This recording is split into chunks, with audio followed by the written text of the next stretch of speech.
I'm Gab, he's Jules. Grey skies over West London. Jules, grey skies over many big clubs in Europe. Yes. Milan dropping points, Bayern losing, Real Madrid dropping points, Barcelona dropping points, Aston Villa dropping points, Arsenal dropping points, Liverpool dropping points. But the biggest points droppers of all, Again. in the Manchester derby. It's an incredible comeback from United in the last 2 minutes of the game to turn it around 2-1. Shades of the Bayern Munich final, maybe Fergie time. Amorim And it's 8 defeats in 11 for Manchester City. And Pep Guardiola comes out and says, "I'm not good enough." Yeah. Oh, we knew that, really. We didn't know. I didn't know he was not good enough. I still believe he's good enough. Yeah, but like we said, he's been struggling to find answers, to find solutions, to find a way of getting the team out of this slump. This was a poor derby. It was an average game from two average teams. Really, that's what it was for 88 minutes or 87 minutes. At the end, the last 5 or so were much better because of the excitement and Amad Diallo and what happened. But for a long time, it was really poor, and that's what City do. They have no clue. They play with no rhythm, no intensity, no really idea and creativity on what to do on the ball. It's actually quite sad to see. For United, they did what they had to do. You knew they would set to defend in the first half, like they did at Arsenal, and then maybe be a bit more proactive after the break. But from a City point of view, it's just sad to see them playing like this. Okay, we've slaughtered City throughout their terrible run. So I'm going to park that to one side because I want to be positive. It's Monday. It's Positivity Monday. True. And I think we need to praise Manchester United.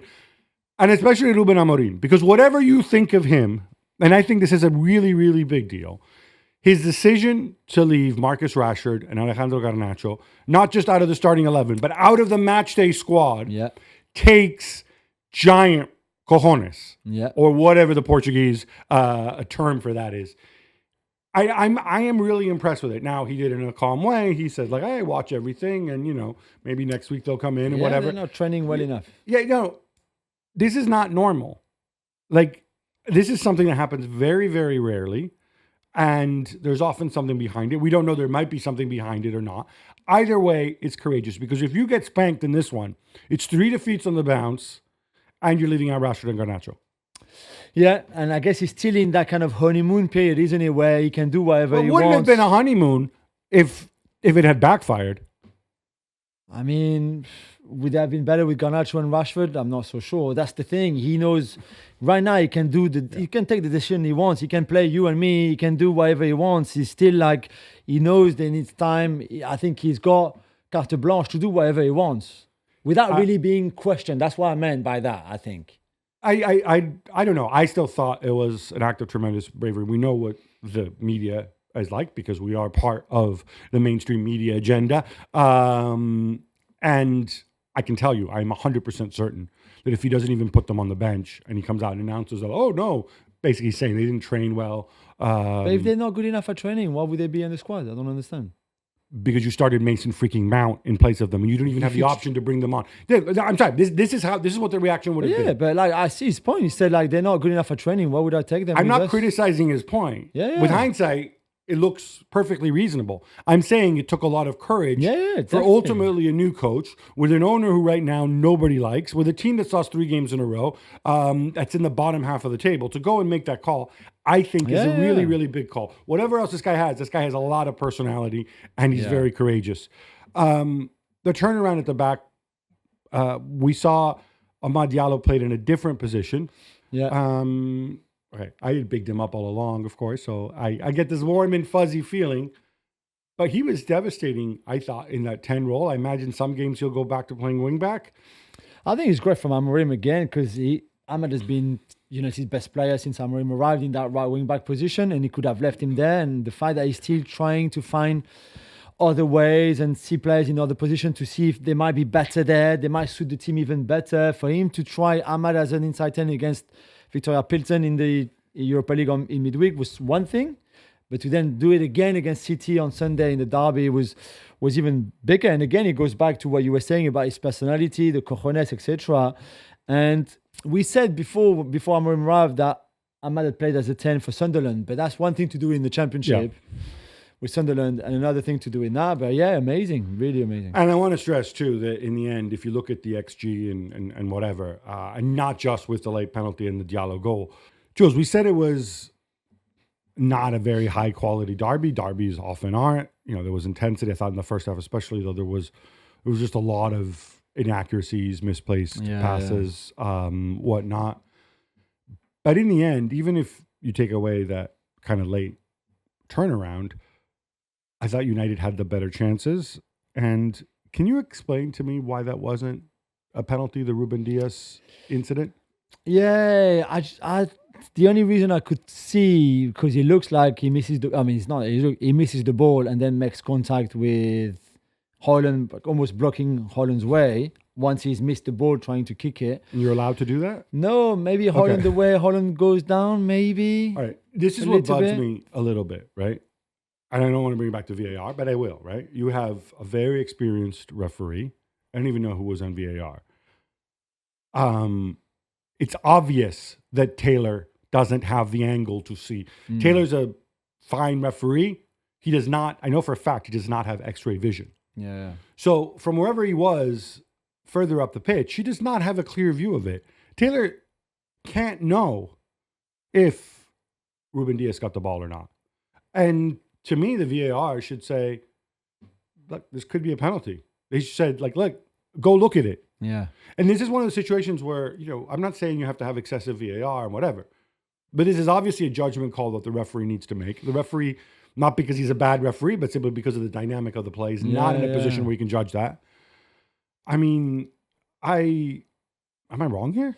I don't know. I think they said, didn't they, it was a get together and I'm sorry. They used a stupid word, which they only use in this country. Oh, it's a coming together. What the hell does that mean? That they just go for the ball together and clash into each other? I don't know. But what I think was the most interesting in there was the ball from Lisandro Martinez into that space for Hojlund there, because it's obviously the same ball that leads to the Ahmad winning goal. And playing that ball, I say, okay, there's no pressure on Lisandro Martinez, who's a good passer of the ball. There's no pressure on Lisandro Martinez. There's a really good run from Hojlund that he's not really picked because Diaz is late, right? That's why he's so clumsy in the way he's trying to come across. And clearly that must have been looked at by Amorim and identified before the game, not just after that, but there was clearly there something. And I'm not surprised at all. They tried it a few times until Ahmad scored. And again, from a Pep Guardiola point of view, they never really rectify this kind of pattern from United. No, and I mean, obviously, City just simply aren't pressing as effectively as they were. I don't think there's any question there. I want to bring it. You mentioned Hojlund. I thought he brought a lot of energy. People will criticize his finishing as they often do. I mean, we have one colleague who thinks that he's just not good enough for United. Well, I think if you look at the through ball for Bruno in that second half, which is inch perfect, that's a pretty good ball from Hojlund. Ooh, is that the kind of ball Gyökeres could have hit? It's a different skill set. No. But I think he's better at link-up play than a lot of people make him out to be. But to me, the other incident which was defining here was the incident with Kyle Walker. I don't want to get excessively moralistic. Kyle Walker's older. He's had an injury. He's come back from injury. Rico Lewis is suspended through his own foolishness, I might add. Walker has to play. He's getting older.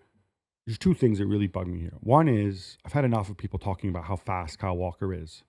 Talk about that in the past tense. Surely they don't do that anymore. I mean, they make it seem like he's the greatest. He's like Daley Thompson all over again.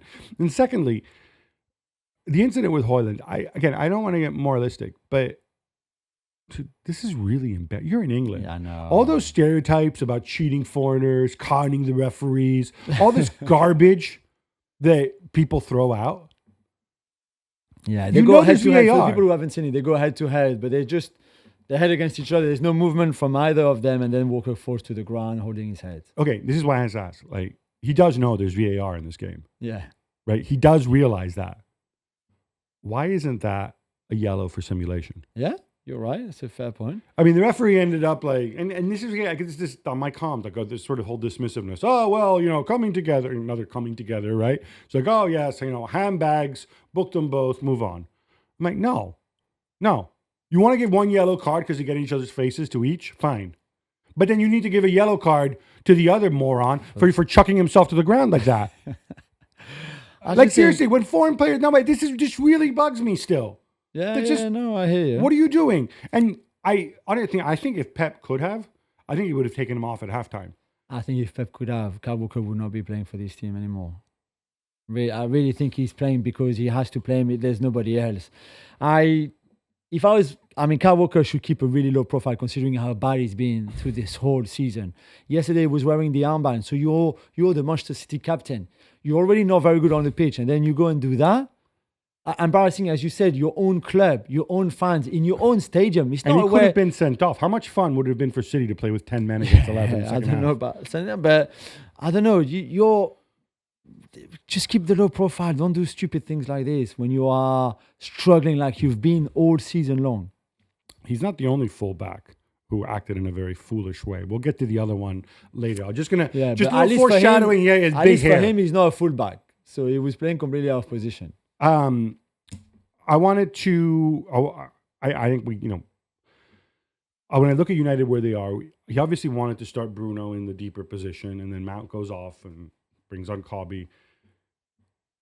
How do we feel about the deeper Bruno? Because we didn't get to see it this game, but it's obviously an idea that he hasn't given up on. But we saw against Arsenal as well, right? He played deeper in a very similar setup. So against better teams, you want Bruno in there in a deeper? Yeah, because it's against the press. Not that, like you said, the press was very efficient on Sunday, but against the press, he gives you another output to beat that press and play out. He can play long, obviously, and if you've got Hojlund running into the channels, if you've got the movement from Ahmad, from whoever is the other inside 10, I think that could be good. And then if there's an injury like this, then you can always, or it's later in the game anyway, when you want to attack a little bit more, you push him on because he gives you what we saw on his chance as well. It's a great run. He should finish it better, to be fair. He's one-on-one. But yeah, I think that was the idea. And again, we knew before the game that the first half certainly and the setup for United would be quite similar to the Arsenal one. So start by frustrating them, not giving them anything. And apart from the Gvardiol header, really, and the Ruben Diaz one on set pieces too, there's not much in the game from City point of view with the ball. Yes, they're clueless now and they seem to have lost all confidence, all rhythm. Everything that Pep seems to have taught them for the last 9 years is gone out of the window. But that was credit to United for setting up the way they did defensively, like they did against Arsenal in that first half too. I thought Ugarte had a really, really good game, which it works I think for him makes that things way, sure. a lot easier. I'm not sure about. I think you give up so much with Bruno playing in front of the back four in terms of certainly in terms of his finishing ability, his shooting ability, and also while he's phenomenal on the ball, he's not as press resistant as another guy. I think he has to think about it. Wait, I can't lose the ball here. Whereas if I lose the ball further up the pitch, it's okay. On to City. All right, I'm going to start with some good news. Kovacic is fit again. He's fit enough to come off the bench. Yeah. I think he's somebody that actually they really, really missed because while the string of defeat started before he got injured, it continued and they almost actually got worse. While he was out. Are there other positives? I mean, John Stones was about to come off the bench. I think he could only play 10, 15 minutes. And then when Ahmad scored, Savinho came on inside instead of him. But that means he's, I guess, getting a bit fitter and maybe closer to be able to play again and start again because the injuries are obviously Akanji out, Ake out. And like you said, Rico Lewis suspended. But outside of that, I don't see any other positives. I'm not even sure if those two are positives, Kovacic and Stones. I think Kovacic definitely is. Stones, the guy plays just another like body, one game on, one game off, so you just don't know what's going to get. But yeah, obviously better than having Kyle Walker out there in this version of Kyle Walker anyway. I still think this is where you need to figure out how to use Erling Haaland differently than you have been using them when you know that line of Bernardo Silva and De Bruyne and Foden are really, really struggling. But again, that takes time to work on, and Pep doesn't have time because he's playing twice a week. Yeah. So that's a mitigating factor. I want to go back to what he said, though, after the game. Oh, sorry, before that. The Mateus Nunes, does he just flip out because he lost the ball? Is that what happens? And Yeah, I just think I think he wants to make up for the mistake, and then he runs, and maybe I just don't think he expect maybe Ahmad to stop. I think Ahmad was very, very smart in the way he got that penalty. Well, he didn't get it, but like the foul that was made, because I think he put his body and maybe stops when Nunes is expecting him to go and either have a shot or cross the ball, which would mean that he could try to block it maybe. but Ederson had come out at that stage. That's what I understand. Yeah, I think he Like- just rushes. I guess it's another body to have in the box. If you're Matheus Nunes, you've just lost the ball, you sprint. And if you look at it, he loses the ball and then doesn't sprint straight. First, like to try to, he's running back and then sees, oh, maybe I have a chance to go and block that shot or cross or whatever Ahmad is going to do. So then you see him sprinting halfway through, and then I think he can't slow down. I mean, it's not funny, but he's quite funny still, because at that level, and after the game, Matheus Nunes is like hitting his head with his hand. I'm like, just, there's no point now beating yourself up. Literally, that's what he did. Just think, like, how, and Bernardo Silva, I don't think wanted to pour more misery on Matheus Nunes. Yeah, in his tell us what he said. post-match. He said, like, we made mistakes like under 15 would make. We deserve everything that we. I think he meant for the Matheus Nunes double mistake, the poor back pass, and then the foul, but also the mistake made on the second goal from Nunes himself and Gvardiol and Ruben Diaz and maybe even Ederson, and nobody putting pressure on Lisandro to hit that ball in the first place. And mistakes that have been made through the whole game, poor passes, poor touches. They literally played like an under 15 team. Bernardo Silva is right. And when you play like an under 15 team in the Premier League, you get beaten by whoever is in front of you.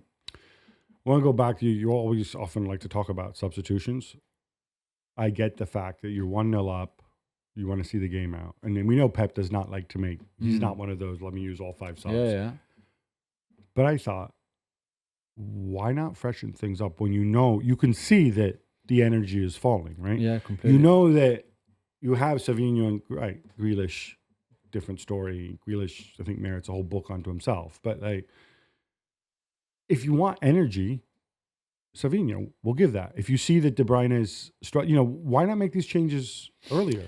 Yeah, just it's a good second-guessing question. There's something else that Bernardo said that I thought was very interesting. He said, when you're 1-0 up in the derby or any game after 87 minutes, and you know you're not at your best, obviously, because you've just won 1 in 10 at the time, see the game out.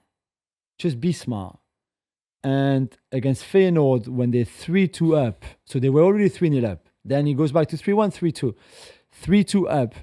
There's Grealish gets a free kick like 40 yards away from the Feyenoord goal. Instead of just killing time and killing that game and winning 3-2, he gets the ball, plays the quick free kick to De Bruyne. De Bruyne could easily, so not the right thing to do from Grealish, an experienced player. De Bruyne gets the ball. Instead of going down to the corner flag and just gain another 30 seconds, De Bruyne hit this stupid cross at the far post towards Haaland. Haaland controls it and tried to... It's the most ridiculous passage of play that I've seen from such an intelligent team for so long. You can lose your confidence. You cannot be as intense, as good physically, whatever.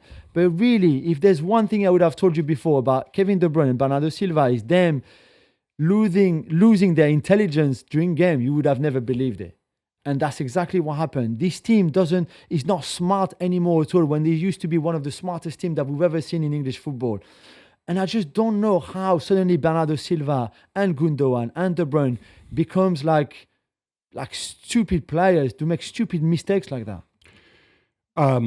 We have a quick hit on this later, but you can't escape the fact that City have posted profits of nearly 200 million over the last 3 years. So there's a lot of money sitting there in the bank, even under financial sustainability rules, a lot of opportunity to spend. Is this something that they should be looking at in January? Obviously Julien Alvarez left. They will undoubtedly sign new players in January, whether it's Zubimendi or Bruno Guimaraes. That's just only 2 of the names that have been linked to them in midfield, maybe even defensively. If Akanji and Ake can't be fit anymore, like consistently, I mean, then I'm sorry, go and sign another defender and then say to them, like, well, I can't rely on you because you're always injured. So, I need other bodies, I need other players there, because they are light, really. I think also they really should consider, and I've said this all along, a goal-scoring forward who can either fill in for Hojlund when he's Yeah. not there, maybe take up some play time with on the him, wing, or play with him, yeah. or play with him in two, whatever. Because it's getting ugly and they keep slipping down the funny thing is, after all this, I think they're still only 3 points fifth. behind Arsenal in third. Yeah, fifth, I know, which says more perhaps about the other clubs.